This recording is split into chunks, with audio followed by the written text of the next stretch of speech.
ओम श्री सरस्वत्यै नमः। नमस्कार। 3:40 कक्षा। आज का सूत्र है अन्नेन व्यंजनम 2135।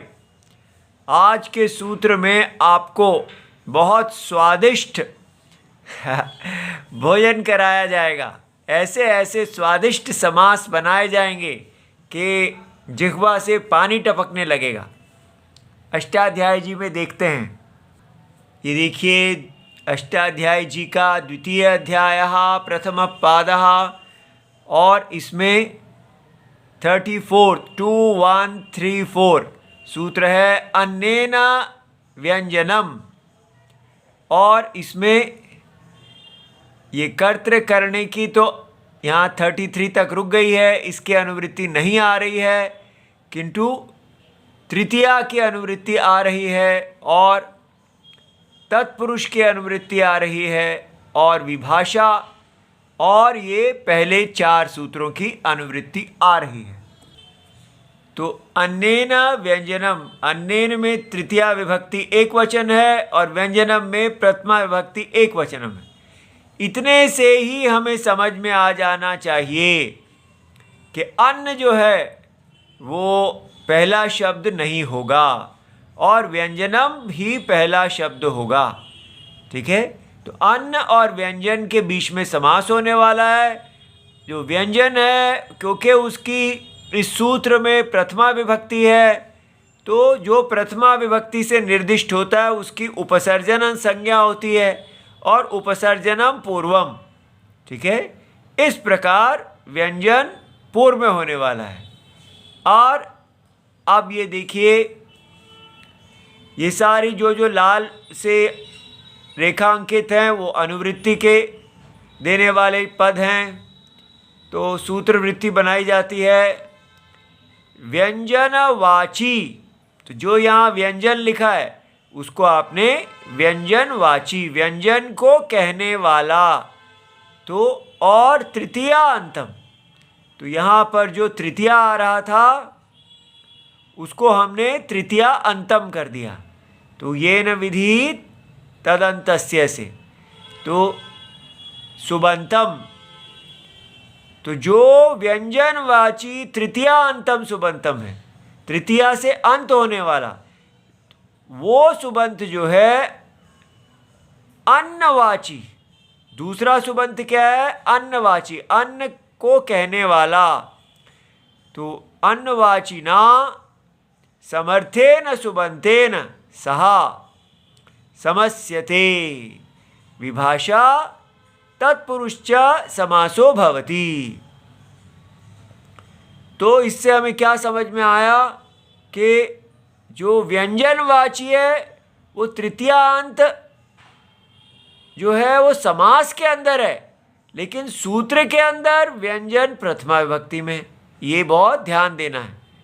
ठीक है, तो इसलिए तृतीयांत यहाँ है। इसका अर्थ आपने ये नहीं समझ लेना कि ये तृतीयांत होने से उपसर्जनम नहीं है। उपसर्जनम हमेशा सूत्र में देखा जाता है। अब ये देखिए, तो यहाँ अन्न शब्द जब कहा गया है तो माने संस्कार्यम, जिसको जो संस्कार करने योग्य है, और व्यंजन जो है तो संस्कारकम, जो संस्कार करने वाला है। तो संस्कार क्या होता है? सम प्लस क्र प्लस घन। तो संस्कार अर्थ पूर्ण करना, संस्कृत करना, मेकिंग परफेक्ट, रिफाइनिंग, पॉलिशिंग। तो किसी चीज़ को उसमें अलंकार कर देना, पूर्ण कर देना, उसको कहते हैं संस्कार। तो इसलिए हमारे पास 2 चीज़ें हैं। एक चीज़ है जो संस्कार्यम है और दूसरा संस्कारक है। तो अन्न कौन है? अन्न वो होता है जो संस्कार्यम है। तो ये यहाँ एक बहुत महत्वपूर्ण चीज़ बताई गई है। हम जब भोजन करते हैं तो हम अन्न खाते हैं और व्यंजन खाते हैं। तो आजकल हमको ऐसा कह दिया गया है, डॉक्टर लोग ऐसा कहते हैं कि आप अन्न कम खाएं और सब्जी ज़्यादा खाएं।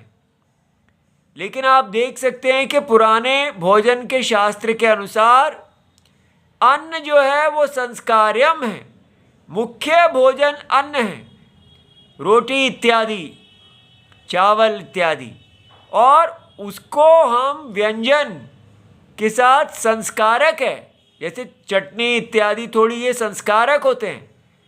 तो सब्जी जो है वो मुख्य नहीं है, अन्न मुख्य है, और ये उसको केवल पूर्ण करने के लिए है। तो इसलिए कैसे भारत में हमेशा अन्न के साथ सब्जी खाई जाती है। आजकल लोग सब्जी के साथ अन्न खाने लगे हैं और कहा जा रहा है कि सब्जी ज़्यादा खानी चाहिए, विटामिन इत्यादि जैसे। तो लेकिन पुरानी सोच में ऐसा नहीं है। अच्छा जी, तो उदाहरणम है दध्ना उपसिक्तः ओदनः, दध्योदनः। तो दधी के द्वारा मिला हुआ चावल, ठीक है, पका हुआ भात। तो अब यहाँ पर दधी क्या है? संस्कारक, और ओदन क्या है? संस्कार्य, अन्नम। ये व्यंजन है, ये अन्नम है। इसलिए जो व्यंजन है उसको तृतीया, व्यंजनवाची तृतीयांतम, तो ये व्यंजनवाची तृतीयांतम है। यहाँ पर इसको कर्तृवाची, तो जैसे दधी के द्वारा उपसिक्तम अन्नम, तो एक पुस्तक में कर्तृवाची लिखा था, हमने लिख तो दिया है, लेकिन हमें ये कर्ता कम और करण ज़्यादा लग रहा है कि संस्कार जो उपसेचनम करने का साधन, तो दधी के द्वारा उपसिक्त अन्नम, तो के द्वारा जैसे किसी साधन के द्वारा किया गया है। अच्छा, तो ये बन गया, यहाँ इको यणची है, दधी ई है, और जो दधना ओदनम, यहाँ दधना ओदनम, तो यहाँ पर इको यणची हुआ है क्योंकि दधी ई है, तो ई के बाद अची आ रहा है, तो इकहा स्थाने यण आदेशो भवति, तो अची होने से इक के स्थान में य आदेश हो गया है, जिससे ये दध्योदनः बन गया है। और यहाँ उपसिचपस्कृत से बना है सिंचा हुआ, भीगा हुआ।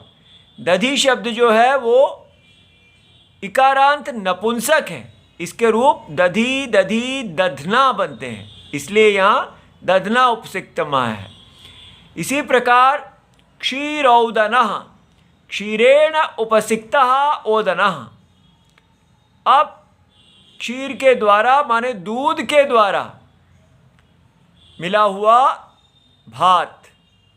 अब यहाँ पर ई नहीं है, यहाँ क्षीर में अ है, अ के बाद एची आ रहा है, तो जो आत ऊपर से आता है तो दोनों के स्थान पूर्व पर यो हो वृद्धि एकादेशो भवति, इसलिए यहाँ पर वृद्धि रेची से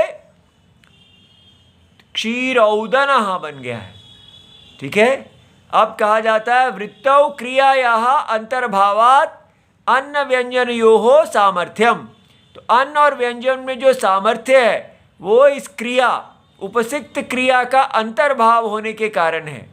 इसी के कारण क्षीर और ओदनम जो है उनका अर्थ में एक अर्थी भाव आता है, उसी को सामर्थ्यम कहते हैं। इति सर्वम शिवम प्रणाम।